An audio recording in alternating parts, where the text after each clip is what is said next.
O tema da mensagem desta tarde de domingo é: aprenda a depender de Deus. Vamos falar assim? Aprenda. Não, para ensaio ficou bom, viu, meu? E detalhe, irmão, nós já estamos até sem máscara, glória a Deus por isso. Aleluia. Então diga assim: aprenda a depender de Deus. Glória a Deus. Esse é o tema da mensagem dessa tarde de domingo. Irmãos, lembrando também para você que está nos assistindo, você pode vir agora sem a máscara e sem inscrição. Participe dos cultos presenciais. Se você é de Belo Horizonte, das regiões metropolitanas, se você é de outros estados, está passeando por BH em trabalho, se está turistando, se veio resolver alguma demanda, você pode participar. Só domingo nós temos 9 cultos acontecendo no templo principal e nas dependências da igreja. 9 cultos, para não ter desculpa. É culto que começa às 6 da manhã e termina só 20h30, não acaba. E dia de semana nós temos mais ou menos 4 cultos por dia. Você pode aplaudir o nome de Jesus por isso? Glória a Deus. 4 cultos por dia, no mínimo. E todos os dias da semana é culto que a gente já está acostumando com a eternidade, porque o culto lá não vai parar. É culto lá 24 horas. Amém? Abriu aí? Está abrido? Então olha aí, 1 Coríntios 11, a partir do verso 1, o apóstolo Paulo continua um contraponto daquilo que ele falou no capítulo 10, anterior a essa afirmação, e ao capítulo 11 ele diz: sejam os meus imitadores, como também eu sou imitador de Cristo. Pula agora para o verso 11, por favor. No Senhor, todavia, nem a mulher, nem o homem, nem a mulher é independente do homem, nem o homem é independente da mulher, ou seja, um depende do outro. Mas Tiago, o tema é: aprenda a depender de Deus. E o apóstolo Paulo escreve dizendo que tanto o homem depende da mulher, quanto a mulher depende do homem. E o que tem a ver com o primeiro verso: sejam os meus imitadores como eu sou de Cristo. É isso que a gente vai discutir e refletir aqui agora. Amém? Vamos orar mais uma vez? Pai, nós queremos agradecer o Senhor pelo privilégio que temos de ouvir a sua palavra, de ouvir o Senhor falando por meio dela. Oramos para que esta palavra penetre no mais íntimo do nosso coração, produza vida em nossa vida, nos transforme, nos arranque de nós mesmos, a fim de compreendermos que a sua palavra nos aponta para Cristo, para o governo de Cristo, para a vida eterna em Cristo, Senhor, para a salvação unicamente em Jesus. Nos ensine por meio desta palavra, nesta tarde, em nome do Pai, do Filho e do Espírito Santo. Irmãos, Paulo começa introduzindo a primeira carta, e agora o capítulo 11 de Coríntios, dizendo assim, depois que ele resumiu, e o que ele resumiu sobre o limite da liberdade cristã nos versos anteriores. Mais uma vez o apóstolo Paulo diz que comer e beber nada tem em si mesmo poder algum. Alguns comem sangue, outros não, mas por causa do seu irmão você deixa de comer pelo amor que você tem a ele. Paulo diz também sobre as vestes: se escandaliza que você tenha o cuidado, porque tudo me é lícito, mas também nem tudo me convém, e eu não me deixarei ser levado por todas as coisas. Depois de dizer isso e ensinar o capítulo 10, o apóstolo Paulo diz assim, como se ele resumisse: irmãos de Corinto, façam uma coisa. Que ousadia o apóstolo Paulo tem em dizer isso aqui: sejam vocês os meus imitadores, como eu sou de Cristo. Certo é, irmãos, que nós temos vivido um momento tão delicado, fica tão difícil da gente afirmar isso, dizendo: você quer conhecer a Cristo? Olha para a minha vida. Você quer conhecer um casamento abençoado, santificado, um casamento fiel? Olha para o meu casamento. É como se chegássemos na nossa sala de jantar e estivéssemos em festa familiar, levantássemos a mão e falássemos para os nossos familiares assim: vocês querem conhecer um homem de Deus de verdade? Olha para mim. Vocês querem conhecer uma mulher de Deus de verdade? Olha para mim. Imagina eu e você chegando hoje na nossa vizinhança, no nosso bairro, entre os nossos vizinhos, e dizer a eles assim: olha, vocês já tiveram experiências ruins com crente, você quer conhecer um vizinho crente de verdade? Olha para a minha vida. Você tem coragem, irmãos? O pastor Márcio, ele sempre dizia uma frase assim: o vizinho que mora do lado do crente, ele tem dois destinos: ou ele se converte ou ele se desvia. Porque nós vivemos assim, irmãos, nessa euforia do desequilíbrio. Ou ele terá uma experiência sobrenatural com aquele vizinho, de ser uma bênção, daquele vizinho ser um canal de Deus na vida dele, daquele vizinho ser respeitoso, daquele vizinho ser um vizinho hospitaleiro por ser crente e colocar os princípios da fé cristã em prática. Ou aquele vizinho é pior do que o vizinho incrédulo que ele tem do outro lado. É um vizinho que não respeita a vizinhança. O som é alto a partir das 7 da manhã e vai até a madrugada inteira naquela sofrência. Ou aquele vizinho é um vizinho que vive gritando com a sua esposa dentro de casa, a ponto dos outros vizinhos escutarem agressões verbais, agressões físicas, casas de crentes que escandalizam o bairro inteiro, que a polícia não sai da porta. O que Paulo está resumindo, depois de explicar a liberdade cristã, quer conhecer um crente de verdade? Olhem para mim. Você tem coragem, irmãos, de dizer isso lá na sua casa, lá na sua família, lá na sua faculdade, no seu trabalho, dizer para o seu patrão ou para os seus empregados: quer conhecer um patrão crente? Olha como é que eu sou. Quer conhecer um empregado de verdade crente? Olha como é que eu sou. Quer conhecer uma mulher de Deus piedosa? Olha para mim. Quer conhecer um homem de Deus piedoso? Olha para mim. Sabe o que a nossa geração diz hoje? Covardemente: não olha para o homem não, porque o homem é falho. Mas como é que o mundo vai conhecer a Cristo se não por meio da sua igreja? Porque o nome disso é covardia. Porque a gente tem medo, a gente tem um pé atrás, nós temos alguns rabos presos, com medo, calcanhar de Aquiles, da gente se proclamar cristão e alguém andar com a gente e se escandalizar, porque de cristão só temos as palavras, porque o coração nunca conheceu a Cristo. Não, você acredita que tem crente que fala palavrão? Tem crente que vive como se fosse alguém que nunca conheceu a Cristo.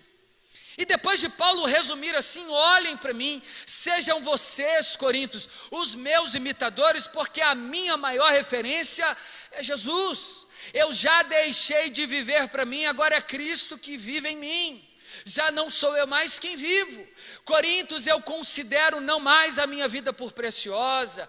Coríntios, eu esqueci as coisas que para trás ficaram e agora eu estou prosseguindo para as que estão diante de mim.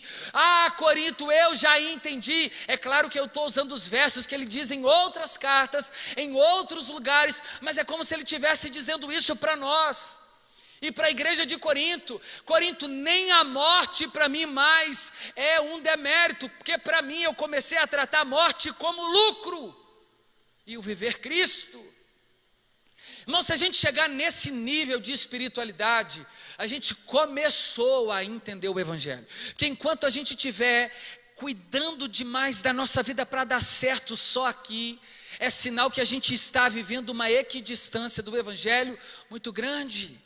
Quando a gente está com o coração ocupado demais, sem ter vontade alguma de ler as Escrituras, de buscar o Senhor Jesus em oração, de estar reunidos como igreja, congregar, fortalecer um ou outro, se o motivo que nos traz nos cultos é porque esperamos uma benção, é porque esperamos um favor, é porque queremos um milagre, que não há problema algum, mas é muito pouco, é comer migalhas ao invés de sentar à mesa do banquete e estar com Cristo Jesus ali.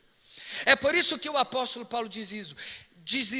E no verso 2 ele começa a dizer: eu os elogio porque em tudo vocês se lembram de mim e retêm as tradições, assim como eu as transmiti a vocês. Irmãos, poucas vezes Paulo elogiou a igreja de Corinto. Aqui está uma dessas poucas vezes.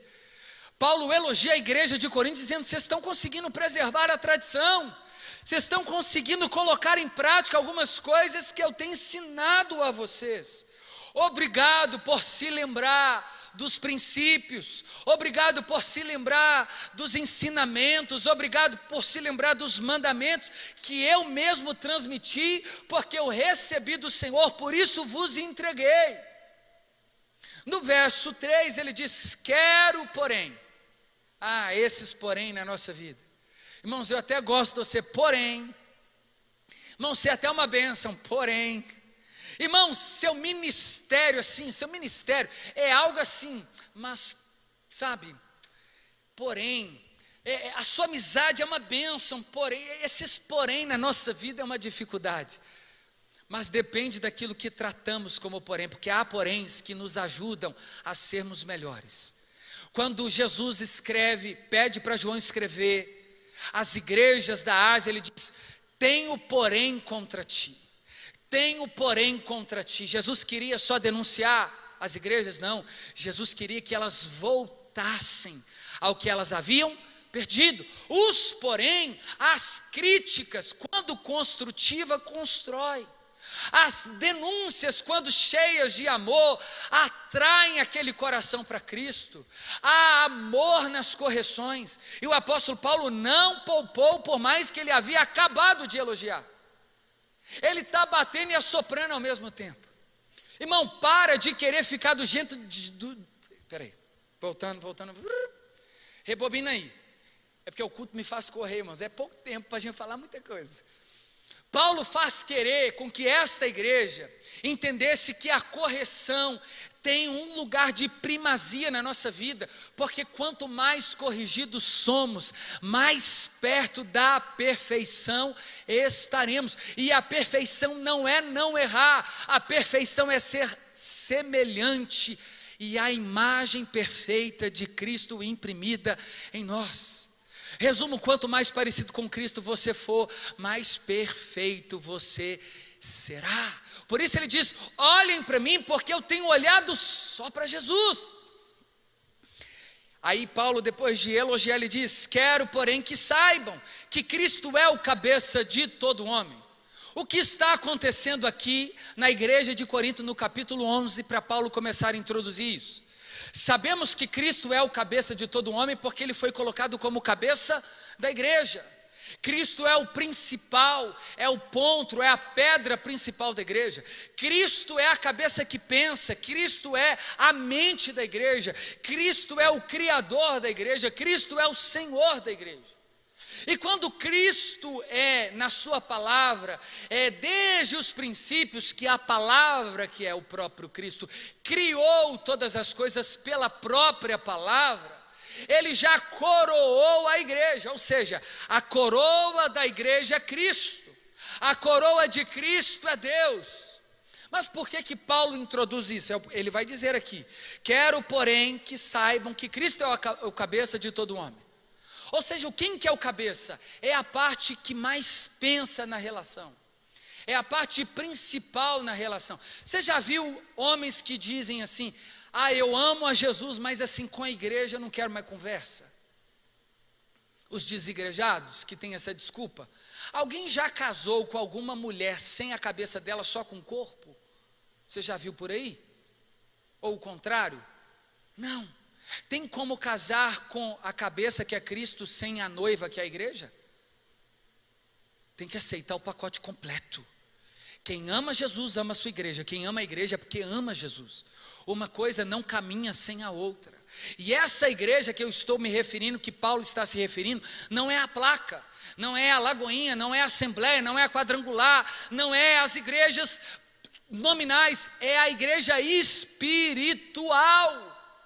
É a igreja que a tem como seu Senhor e cabeça, porque é possível ser membros nominais de uma igreja local sem sermos membros da verdadeira igreja celestial.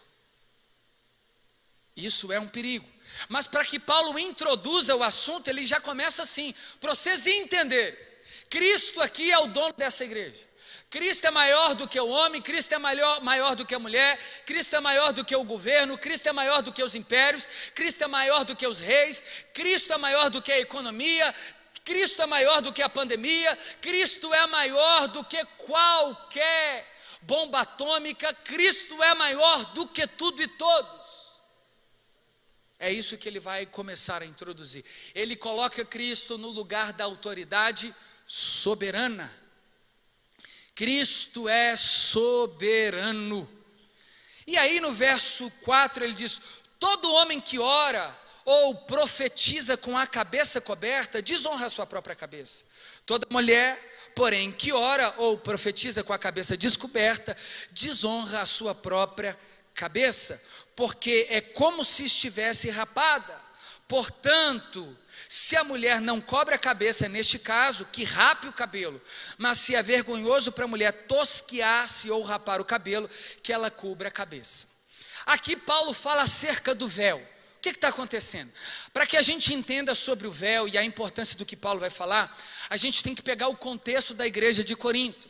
Em grande parte da igreja de Corinto, eles são pagãos, eles vieram do paganismo, eles vieram de religiões ocultas, místicas, misteriosas. E naquele tempo em Corinto, infelizmente, a mulher era desprezada, a mulher não tinha muita honra na sociedade helênica, romana e muito menos na sociedade judaica. Então a mulher não tinha muito crédito, e porque Corinto era uma igreja que estava em uma região portuária, eu quero me referir a uma igreja que estava perto da praia. Então, por estar perto da praia, a igreja de Corinto, ela tinha o privilégio de receber as primeiras mercadorias e de ser rica, porque ali no porto de Corinto, eles tinham a opção de negociar com outros lugares com facilidade, porque chegavam na alfândega de Corinto. Só que isso aumentava também a quantidade de turistas na igreja de Corinto.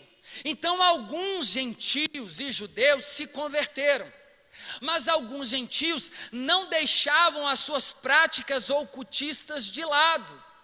As mulheres na igreja de Corinto não tinham direito, para alguns dos coríntios, nem de ter religião, de tão desprezada que a mulher era naquele contexto. E aí o que acontecia? A vestimenta do homem como da mulher, na região de Corinto, era muito semelhante. As roupas eram coiguais naquela região. O que diferenciava um homem da mulher era quando a mulher de família usava um véu, porque a roupa era muito parecida e o véu também não só era uma indumentária que diferenciava as roupas do sexo masculino como feminino, que inclusive hoje eu estou usando rosa aqui, não tem nada a ver uma coisa a ver com a outra. As mulheres não só podiam cultuar, mas quando elas converteram, elas começaram a ir para o culto, dentro de um movimento que surgiu dentro da igreja de Corinto. Qual? Eu acho que você não vai entender com os dias atuais, não, porque não parece muito com os nossos tempos, não. As mulheres ficaram muito tempo sendo represadas, discriminadas. Aí surgiu um movimento dentro da igreja de Corinto que começou a se rebelar. Olha, a gente perdeu muito tempo sendo arguída pelos homens, sendo oprimida pelos homens. Vamos fazer o seguinte: cada mulher vai viver com o seu próprio prazer, sai do jeito que você quiser, usa véu se você quiser ou não, então vai para o culto da forma como você gostaria de ir, porque o que importa é o seu coração. Lembrou de alguma coisa por aí assim? Não, né? Ainda bem. E aí, irmãos, o que está acontecendo dentro dessa igreja?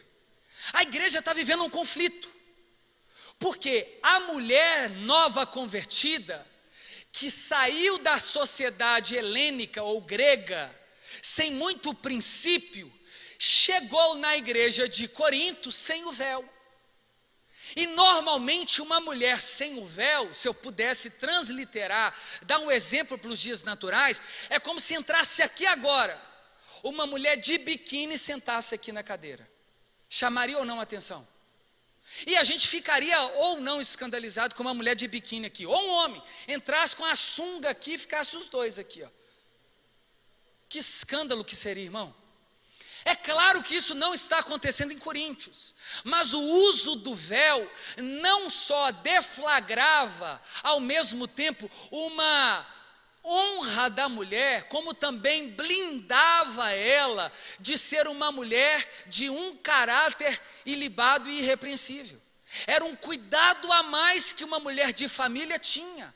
Era como se o véu fosse uma decência para a mulher. Aí o apóstolo Paulo começa a perceber que os homens dessa igreja não só não queria que as mulheres estivessem no culto, mas o próprio Paulo precisa corrigir os excessos. A mulher começou a se tornar tagarela demais dentro da igreja. É nessa carta que ele fala assim: mulher, fica calada, deixa que seu marido te ensine em casa. Mas não é porque a mulher não pode falar, não. Não é porque a mulher não pode ter ministério, não. É porque está tendo excesso demais, por causa do movimento feminista de Corinto. Acabei falando. Porque o movimento feminista de Corinto, ele não queria colocar a mulher de pé de igualdade com o homem. Ele queria passar a mulher acima do homem. É por isso que Paulo começa dizendo que o cabeça da igreja, tanto do homem quanto da mulher, é Cristo. E aí agora no verso 4 ele diz: todo homem que ora ou profetiza com a cabeça coberta, desonra a sua própria cabeça. É o contrário. O homem já não poderia cobrir a cabeça. Por quê? Se o homem cobre a cabeça, ele está dizendo assim: eu sou o meu próprio cabeça. Mas não, a cabeça do homem é Cristo. Então ele não podia cobrir a cabeça dele. A mulher que tinha que cobrir a cabeça para ser identificada como mulher. E o segundo ponto é para dizer assim: este homem é o meu marido, ou eu honro este homem, porque eu não estou debaixo dele, mas eu estou ao lado dele em uma missão específica. Eu não trato ele como o meu maior e nem trato ele como o meu menor. Eu trato ele como é na Trindade. O Pai não é maior do que o Filho não é maior do que o Espírito Santo. As três pessoas divinas da Trindade são coeternas, coiguais, coexistentes. Eles não precisam falar assim: olha, agora o Pai é maior do que Jesus o Filho, e o Jesus Filho é menor do que o Pai, maior do que o Espírito é menor do que Deus o Pai, do que Deus o Filho, então eu sou o menorzinho dos três. Às vezes a gente entende a Trindade assim. Irmãos, na Trindade não tem hierarquia. Cada pessoa da Trindade tem uma função específica e distinta, sem deixar de ter o mesmo poder, sem deixar de ser a mesma pessoa divina e sem deixar de ser Deus, porque é um único Deus na Trindade. O que Paulo vai ensinar para a igreja de Corinto é: o movimento que surge na igreja, parece que está surgindo no século 21. Elas não têm interesse de colocar a mulher ao lado do homem, mas acima do homem. Isso começou a ter vários problemas. Inclusive, elas nem queriam usar o véu para mostrar que elas peitavam, se necessário for, qualquer autoridade masculina dentro da igreja. Está lembrando de um movimento por aí assim? Não, né? Ainda bem. Então vamos continuar. O homem que ora com a cabeça descoberta desonra sua própria cabeça. Com a cabeça coberta desonra a sua própria cabeça. Porque em cima da cabeça do homem, ele já usava o cabelo curto, estava Cristo. Aí, a mulher de Corinto, ela normalmente, para usar o cabelo curto, ela era muitas vezes confundida com as prostitutas lá da Caia. Porque as prostitutas da Caia já não tinham pudor nenhum. Elas chegavam até a rapar literalmente o cabelo. Então você sabia quem era a prostituta pelo cabelo. Infelizmente hoje, dependendo da roupa, o machismo surge também aí, o problema do machismo. Então a gente tem dois graves problemas hoje dentro da igreja: o feminismo e o machismo. Ambos nós precisamos aprender a depender de Deus. Não é eu não preciso dele, eu não preciso dela. Ambos precisam um do outro e ambos precisam de Deus.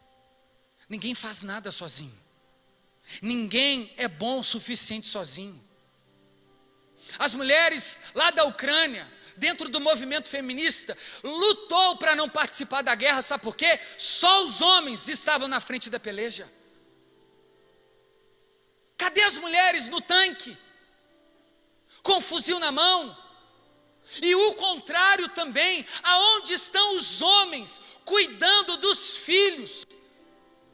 70% da igreja é constituído de mulheres com mãe solteiras. Porque os bananão estão jogando porrinha e vendo jogo de futebol e omitindo o sacerdócio do lar. Jogando PlayStation, videogame, aumentando a roda do carro, desonra a família. Não prega em casa, não ensina em casa e quer que o filho seja uma bênção. Como? Se o seu filho não te vê orar, pai. Chega em casa como se fosse um rei. Mulher, cadê o pedaço da coxa, que é maior? Já arrumou casa? Já lavou minhas roupas? Você está achando que você tem empregada, cara? Você tem que virar um homem, só. Assumir sua esposa, assumir sua família, assumir a honra que Cristo te deu, a oportunidade e privilégio de servir a sua casa com excelência. Porque a sua glória é Cristo.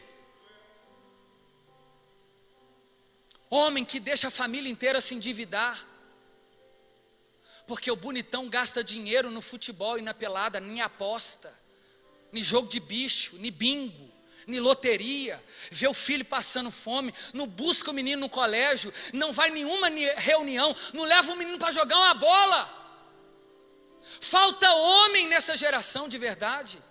E as mulheres que ouvem isso, vivem isso, que benção, agora quer colocar os maridos na sola do pé, desonra a própria casa, vive fofocando para o vizinho, para a vizinha, o que o marido faz, o que o marido deixa de fazer. Você está lutando contra o próprio corpo, porque quando você agride o seu marido em palavras, em gesto, a Bíblia diz que você é um com ele, você está batendo em si mesma.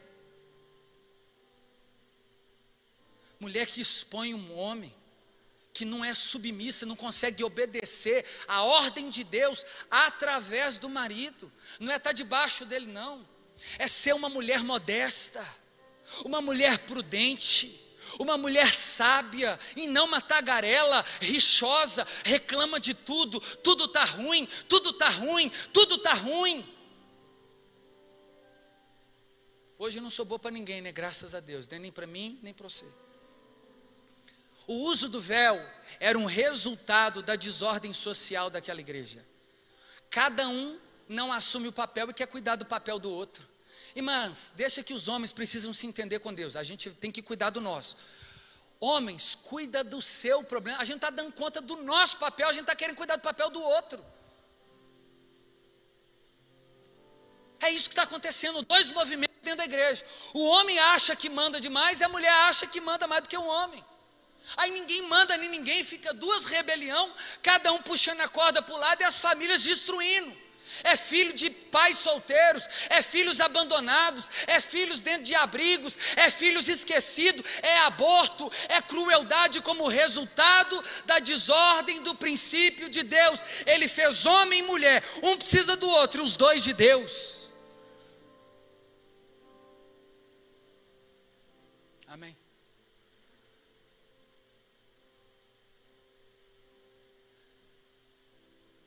Que problema grave. Aí Paulo explica, verso 7. Porque o homem não deve cobrir a cabeça, por ser ele a imagem e glória de Deus, mas a mulher é glória do homem. Você acha que é ser menor do que o homem, porque você não foi feito à imagem de Deus? Se você foi feito à imagem de Deus, do homem, e o homem à imagem de Deus em Cristo, logo vocês são também a imagem de Deus. Tem demérito algum hoje se você falar assim, se uma mulher de coração, se uma mulher levantar a voz dela lá na rede social e falar assim, não, eu cresci para ser dona do meu lar, ela apanha tanto. Mas e se ela quiser ser? Não, mas não pode ser. Como não pode? Se ela quiser. É meu corpo e minhas regras, até que você não é inferido. Então, se é só seu corpo, sua regra, tira a sua vida, não tira de outro, que não te pertence.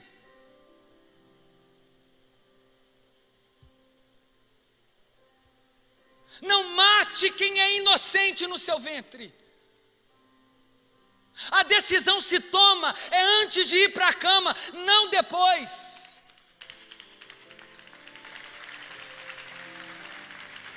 É isso que Paulo ensina, e aqui eu não quero nem polemizar, porque há casos e casos. Eu estou dizendo das pessoas que sabem das consequências, não usam os preservativos, aliás, tinha que ser casado, né? Desordem social. O véu só estava sendo a cereja do bolo.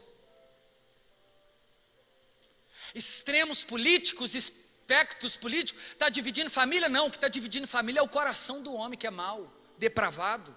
A política é só a ponta do iceberg.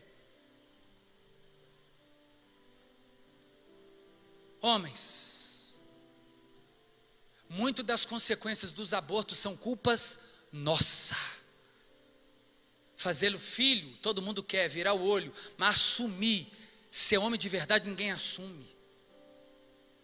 Você não tinha nem que ficar pedindo DNA, você tinha que assumir, tomar vergonha na sua cara. Ser homem de verdade.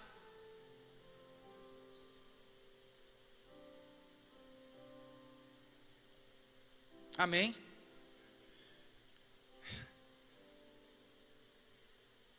Paulo diz assim, mas a mulher foi feita do homem, porque também o homem não foi criado por causa da mulher. Paulo não quer colocar o homem acima da mulher, ele está ensinando o princípio. A gente está pecando secundariamente, porque a gente abandonou os princípios. Se o homem estivesse fazendo o papel dele certinho, e a mulher certinho, a gente não tinha que estar lutando pela causa de aborto ou não. Isso deveria ser resolvido consensualmente, com muita graça, dentro de 4 paredes, daquele conjunto ali, sabe, não ia ter nem violência, mas seria um mundo perfeito, é para onde a gente vai. Mas a gente não perde a esperança, porque é importante corrigir esse descolamento social, que revela as nossas brigas, que revela separações de família por causa de um posicionamento político, teológico e tantas outras coisas. O véu, irmão, era a tampa da chaleira, porque já estava fervendo. As mulheres se rebelaram dentro da igreja de Corinto e decidiram, não vamos colocar o véu porque somos a resistência. Já entendeu, né? E os maridos, ao invés de se posicionarem, correram para casa e debaixo da saia da mamãe. Ainda bem que hoje não tem homem assim, né? A mulher tem que ficar bancando o cara, porque nem conta ele tem coragem de pagar em casa. Não trabalha. Não, está faltando emprego, mas está faltando é coragem para você fazer um currículo. Não, porque eu tenho que ganhar 10 mil, mas começa do pouco, cidadão. Não, porque bater uma laje é pesado demais, velho. Eu vou tentar jogar aqui na Mega Sena, porque vai que eu ganho, né? Ah, irmão, você que não firma o pé em Cristo Jesus, para você ver onde você vai parar. Homem que vive pedindo dinheiro emprestado para outros, vida toda bagunçada, nome sujo, não tem crédito nem no açougue do bairro, tem que dar a volta para não passar na porta. E está querendo casar, você está precisando de passar um óleo de peroba na sua cara, para você entender que homem você não virou já tem muito tempo, mas dá tempo. Ah, eu sou homem demais aqui, porque eu estou falando, lógico que não, irmão, vivo os mesmos processos, apanho igual, tenho que me tornar homem igual, ou pior, sofro até mais, por pregar, o sarrafo aumenta. Mas não quer dizer que eu não seja perfeito, que eu não possa proclamar o Evangelho, porque o Evangelho não fala da minha vida, fala do Evangelho, fala da vida de Cristo. Esse é o padrão, não é o padrão do Diniz, não é o padrão da Lagoinha, é o padrão de Deus que está nas Sagradas Escrituras. Amém? Aí Paulo no 10 ele diz assim: portanto, por causa dos anjos, a mulher deve fazer um sinal de autoridade na cabeça. Por quê? Paulo compara a visão de Isaías capítulo 6, depois que ele viu o trono, ele viu serafins que voavam no templo, mas com 6 asas, com 2 eles faziam o quê? Cobriam o rosto, os pés e as outras 2 voavam, e dizia um serafim, um querubim para o outro: santo é o Senhor, porque até os anjos se cobrem diante da majestade divina. Paulo quer ensinar para a mulher assim: você não é bênção? Você tem coragem de se cobrir só por esse tempo, por causa da majestade? Hoje nós estamos precisando de passar a envelopar algumas mulheres e alguns homens com véu. Literalmente assim, ó, do pé à cabeça. Vai para a igreja de véu, mas vai com véu do pé à cabeça. Porque está faltando é véu. Infelizmente. Irmãos, infelizmente a gente já tem identidades RG com a terceira opção de sexo. Masculino, feminino e outros. Esse não é o padrão bíblico. Jesus ama qualquer um, mas Ele já estabeleceu o padrão. O homem foi feito para a glória de Deus, a mulher foi feita por causa do homem, e ambos juntos vivem para o louvor do nome de Jesus. É só cada um cumprir o seu papel. Ah não, mas é porque eu não me vejo assim. Irmão, eu sou solteiro. O cara pensa, eu posso fazer o que eu quero, não pode não. Guarda as suas vontades, guarda os seus desejos, refreie, porque se você tem o Espírito Santo, é Ele que te domina, é Ele que te conduz, é Ele que te sustenta, é Ele que te ajuda. Então não tem desculpa, porque eu sinto vontade. Eu também, você acha que eu não sinto vontade de pecar, não? Você acha que o que corre aqui na minha veia é suco da Santa Ceia? É sangue, irmão. Você acha que eu acordo igual o Miguel e o Gabriel, voando assim todo dia? Para com isso, senhor. Mas não é porque eu sinto vontade que eu tenho que ceder à tentação, não. Porque eu tenho o Espírito Santo, eu controlo tudo. Porque eu tenho o Espírito Santo, eu submeto ao Espírito Santo. Amém? Para terminar, no Senhor, todavia, nem a mulher é independente do homem, nem o homem é independente de mulher. Os dois movimentos principais que nós estamos experimentando: machismo estrutural grave, homens que batem em mulher violentamente. Deus vai te pegar, vai pôr a mão no você. Você pode ter certeza, de Deus você não zomba não, varão. Você é machão lá na sua casa. Na hora que você sentar no colo do capeta, você vai ver o que é bom para sua tosse. Mulheres que querem se colocar acima de homens, o seu lugar não é acima, é ao lado do homem. Porque acima já tem um, que é Cristo, o cabeça de todas as coisas. Não é nem ao céu e nem ao inferno. Amém, irmãos? Mulher, Paulo estava dizendo, usa o véu. Para os dias atuais, mulher, se vista com decência. Homens, virem homem de verdade. É isso que Paulo está dizendo. Porque ele termina, verso 16. Mas se alguém quiser discutir essa questão, saiba que nós não temos tal costume, nem as igrejas de Deus. É o que eu falo aqui, ó. Vou discutir nada. Não me procura no final do culto para discutir isso aqui. É como se Paulo estivesse dizendo isso aqui. O ensinamento é esse. Não é comigo o problema. Quem definiu homem e mulher não foi eu, irmão. Até porque eu já nasci dentro do que Deus quis. E está feito. Está determinado. Por isso ele me deu, dentro do meu genoma, dentro do meu espectro, o que eu preciso para ser homem. A mulher, a mesma coisa. Você só não é obrigado a casar. Você não precisa casar. Você não precisa ter filho. Mas não faça disso uma doutrina contrária às escrituras. Homem é homem, mulher é mulher, desde que Deus criou ambos para a glória do seu nome.